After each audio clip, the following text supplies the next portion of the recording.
बात करते हैं ललिता सहस्त्र नाम की। 10 महाविद्याओं में यूँ तो कुल 18 महाविद्याएँ कही गई है, लेकिन कुल 10 महाविद्याओं का अक्सर जिक्र होता है। और 10 महाविद्या में सिद्ध विद्या, महाविद्या और केवल विद्या 3 विभागों में विभाग किया हुआ है। और ख़ास तौर पर देखें तो 10 महाविद्याओं में काली कुल और श्री कुल, ये 2 कुल में विभक्त महाविद्याओं को किया गया है। काली कुल के अंदर काली, तारा, रक्तकाली, भुवना, जो 18 महाविद्या है उसकी बात करें तो काली, तारा, रक्तकाली, भुवना, महर्षमर्दिनी, त्रिपुटा, त्वरिता, दुर्गा, विद्या और प्रत्यंगिरा, ये सभी काली कुल में है। और श्री कुल की बात करें तो सुंदरी, भैरवी, बाला, बगला, कमला, धुआवती, मातंगी, विद्या, स्वप्नावती, मधुमती और महाविद्या, यह सभी जो विद्या है श्री कुल में आती है। कामाख्या भी श्री कुल में ही आती है।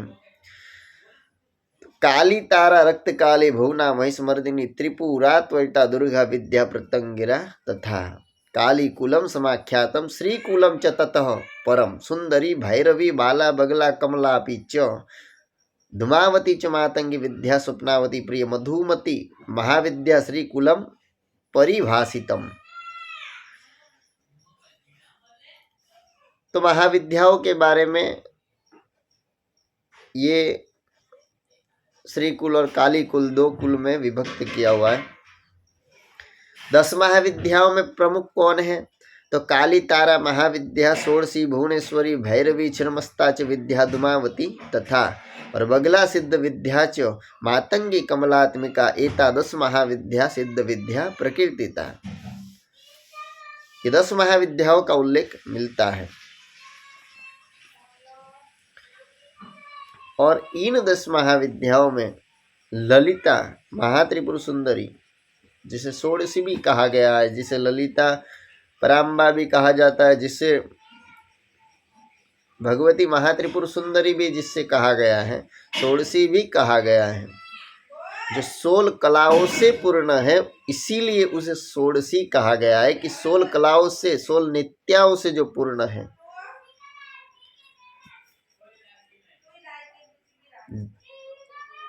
16 कलाओं से जो युक्त है, इसीलिए उसे षोडशी कहा गया है। 16 साल की कन्या का स्वरूप जो भगवती, इस ब्रह्मांड की जो अधिष्ठात्री देवी है,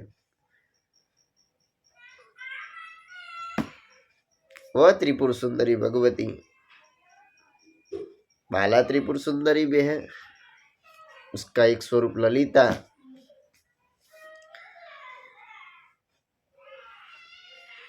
के नाम से भी है। भगवती ललिता के सहस्त्र नाम के पाठ है, उस पाठ का फल क्या है और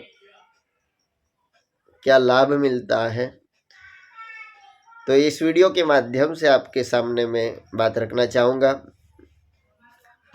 सामान्य पाठ भगवती का जो विधिवत पूजन करके ध्यान ऋषि देवता और छंद बीज शक्ति क्लक एवं विनियोग सहित स्तोत्र का जो पाठ करे, किंतु प्रणव मंत्र द्वारा सहस्त्रनाम स्तोत्र को संपुटित करके भी उसका पाठ करना चाहिए। सामान्य पाठ, निष्काम पाठ, देवता प्रीत्यर्थ निष्काम पाठ का विधान निम्नवत है। फिर आता है सामान्य कल्प, मध्यम कल्प, उत्तम कल्प और उत्तमोत्तम कल्प। जब भी समय मिले और एक पाठ कर लिया, वो है सामान्य कल्प। प्रात एवं साय दोनों संध्याओं में पाठ करें, और वो है मध्यम कल्प। प्रात, मध्याह्न एवं साय तीनों काल में जो पाठ किया जाए उसे कहते हैं उत्तम कल्प। प्रातः, मध्याह्न, सायं एवं अर्धरात्रि तुरीय संध्या के समय चारों संध्याओं में पाठ किया जाए, उस पाठ का सर्वश्रेष्ठ महात्म्य होता है और उसे कहते हैं उत्तमोत्तम कल्प। सकाम पाठ जो है, पाठ संख्या पूर्व निश्चित रहती है। अतः उतनी ही संख्या में पाठ करना चाहिए, न उससे ज़्यादा न कम। प्रथम एवं अंतिम 2 पाठों के अंत में संपूर्ण फलश्रुति का पाठ अपरिहार्य होता है, लेकिन मध्य के पाठों में केवल नामावली का ही पाठ करनीय होता है। आदौ पूर्णम तु संपठ्य तथैवान्ते महेश्वरी मध्ये नामानि पद्यानि पुरश्चर्या प्रकीर्तिता। पुरश्चरण एवं प्रयोग दोनों विधानों में क्रम निर्धारित है। संक्रांति, पूर्णिमा, शुक्ला नवमी, शुक्ला चतुर्दशी, शुक्रवार और अपनी जन्म तिथि या दीक्षा गुरुदेव के पास से जिस दिन आपने दीक्षा ली हो उस दिन अगर आप पाठ करते हो तो उसका विशेष एक फल प्राप्त होता है। सर्वाधिक जो फल प्राप्त होता है वो पूर्णिमा की तिथि पर चंद्रबिंब में पराम्बा का ध्यान करके उनकी पूजा करके पाठ करने से बहुत ही श्रेष्ठ फल प्राप्त होता है। और पूर्णिमा के दिन पाठ करने से सभी रोगों से मुक्ति एवं दीर्घ आयुष्य प्राप्त होता है। भगवती ललिता की पूजा हेतु श्रेष्ठ तिथि और दिन एक तो शुक्रवार, पौर्णमासी, महानवमी, चतुर्दशी, शुक्ल पक्ष, संक्रांति, अयन, विषु एवं अपनी जन्म तिथि, ये श्रेष्ठ है। प्रतिमास कहा गया है कि प्रतिमासम पौर्णमास्या में धीर नाम सहस्त्र के रात्रो यश्चक्रराजस्थामर्चयेत परदेवताम स एव ललिता रूपस्त धूपा ललिता स्वयं न तयो विर्धते भेदो भेद कृत पाप क्रुद्ध भवेत। प्रत्येक मास की पूर्णमासी तिथि को रात्रि के समय चंद्रबिंब में भगवती के अवस्थान की विभावना करके उसमें संस्थित श्री चक्र राज पर समासीन भगवती की कल्पना करके अर्थात श्रीयंत्र पर भगवती की कल्पना करके, श्रीयंत्र जो है वो भगवती बाला त्रिपुर सुंदरी का स्थूल स्वरूप है। हमारा जो शरीर है ये यंत्र, तंत्र और मंत्र तीनों से बना हुआ है। कारण शरीर, सूक्ष्म शरीर और स्थूल शरीर, ये 3 शरीर से एक मनुष्य का देह पूर्ण होता है। उसी तरह जो श्री चक्र है, श्री यंत्र, वह भगवती का स्थूल स्वरूप है। तो उसमें भगवती की कल्पना करके भगवती की वही पूजा करनी चाहिए। इस पूजन से साधक स्वयं ललित स्वरूप बन जाता है। प्रत्येक मास की पूर्णिमा तिथि पर अर्धरात्रि पर श्रीयंत्र पर भगवती की कल्पना करके जो पूजा करता है वो स्वयं ललिता स्वरूप हो जाता है। महानवमी की बात करें तो भगवती की पूजा के लिए महानवमी की तिथि भी विशेष फलदायिनी होती है, श्रेष्ठ फलदायिनी होती है। इस तिथि को पूजा करने वाला पूजक मुक्त हो जाता है, मोक्ष फल प्राप्त होता है। महानवम्याम यो भक्तः श्रीदेवीं चक्रमध्यगाम अर्चये नाम सहस्त्रस्य मुक्ति करे स्थितः। शुक्रवार के दिन बात करें तो शुक्रवार का दिन भगवती ललिता के पूजन अर्चन का विशेष दिन है, अतः यह दिन विशेष फलदायक है। यस्तु नाम सहस्त्रेण शुक्रवारे समर्चयेत चक्रराजे महादेवीं तस्य पुण्यम फलम शृणु। शुक्रवार के दिन भगवती ललिता की पूजा करने से सर्व मनोकामना उसकी पूर्ण होती है। और शुक्रवार के दिन भगवती की पूजन का फल विशेष है, उसकी सर्व मनोकामना तो पूर्ण होती ही है, उससे पुत्र पौत्रादि की भी प्राप्ति होती है, साथ ही उसे सम्मान भी प्राप्त होता है और भोगों की प्राप्ति भी होती है और ललिता सायुज्य की प्राप्ति भी होती है। पूर्णिमा के दिन, पूर्णमासी के दिन तिथि पर की गई भगवती की ललिता की पूजा विशेष फलदायिनी होती है।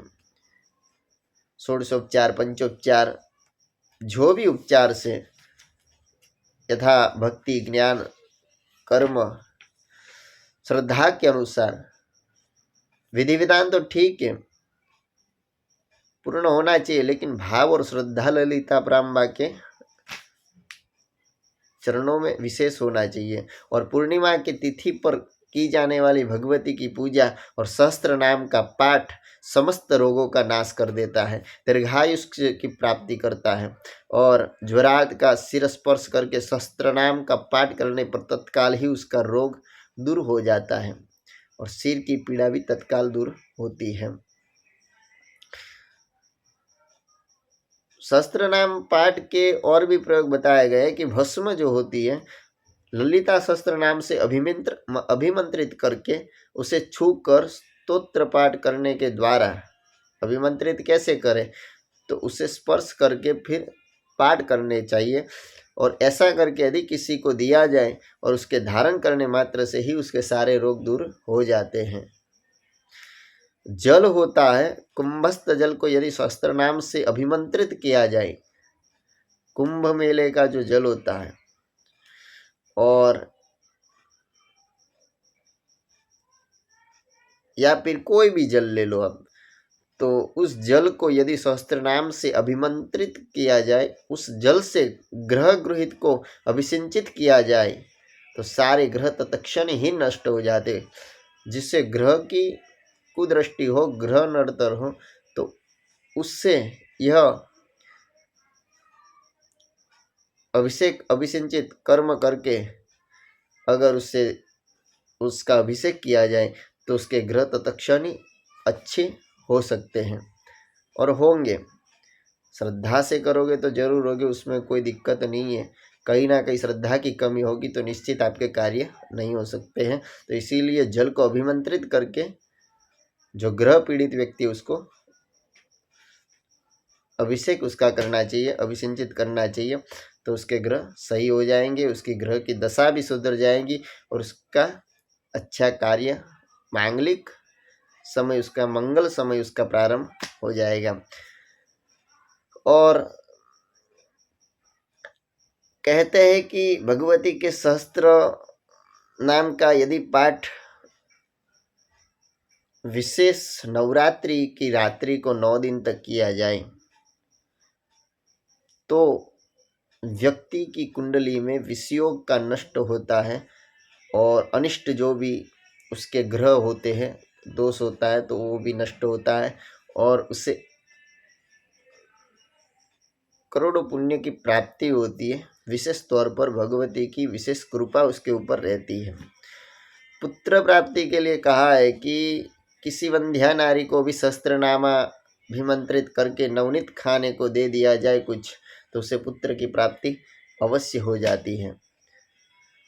आगे बहुत सारे प्रयोग है, पर उस प्रयोग के बारे में मैं बोलना उचित नहीं समझता हूँ, क्योंकि अच्छी बात भी नहीं है। बाकी भगवती ललितांबा परांबा की जो सहस्त्र नाम स्तोत्र है उसके काफ़ी सारे लाभ है, क्योंकि समस्त विद्याएं या तो भोग प्रदान करती है या मोक्ष प्रदान करती है, लेकिन यही एक श्री विद्या है जो व्यक्ति को भोग भी प्रदान करती है और मोक्ष भी प्रदान करती है। लगातार 6 मास तक भक्तिपूर्वक सहस्त्र नाम का पाठ करने से पाठक को स्थायी संपत्ति की प्राप्ति होती है। यह पठे नाम सहस्त्रम सन्मासम भक्ति संयुतः लक्ष्मी चाश्चल्य रहिता सदा तिष्ठति तद्दहे। भगवती की निष्काम उपासना करने वाला साधक समस्त बंधनों से मुक्ति पाकर ब्रह्म ज्ञान को प्राप्त कर लेता है। सहस्त्र नाम के पुरस्चरण की विधि क्या है? तो विधि इस प्रकार है कि नियम पूर्वक इष्ट देवता के प्रीत्यर्थ कम से कम 10,000 पाठ का विधान है, परंतु कलयुग में कलौ संख्या चतुर्गुणा है। कलयुग में कलौ संख्या चतुर्गुणा, 4 गुना करने से आपको उसका फल चौथे भाग का मिलता है। अगर मेहनत 100% करोगे तो आपको आपके घर में 25% उसका फ़ायदा दिखेगा, चाहे क्षेत्र कोई भी कारोबार हो या कोई बिजनेस हो, कुछ भी हो। तो उस हिसाब से कलयुग में एक विधान है कि चतुर्गुणा करने का। तो 10,000 पाठ का विधान है, तो 40,000 पाठ करना चाहिए और हवन आदि न भी करे सके तो फिर भी यथाशक्ति दक्षिणा सहित ब्राह्मणों को भोजन करा देने से भी पुरस्चरण विधि पूर्ण हो जाती है। विप्र संतोषनैनैव सर्व सिद्धयति पार्वती। पुरस्चरणोपरांत गुरु को संतुष्ट कर लेने पर पुरस्चरण की त्रुटियों का मार्जन हो जाता है। तो इसी प्रकार और भी ऐसे वीडियो देखने के लिए और ऐसी जानकारी जानने के लिए सत्यम परम धीमहि ऑफिशियल चैनल को सब्सक्राइब करें और श्री विद्या 108 इंस्टाग्राम पर पेज है, फेसबुक पर पेज है, तो उस पेज को फॉलो करें और देखते रहे, जुड़े रहे हमारे साथ। महादेव।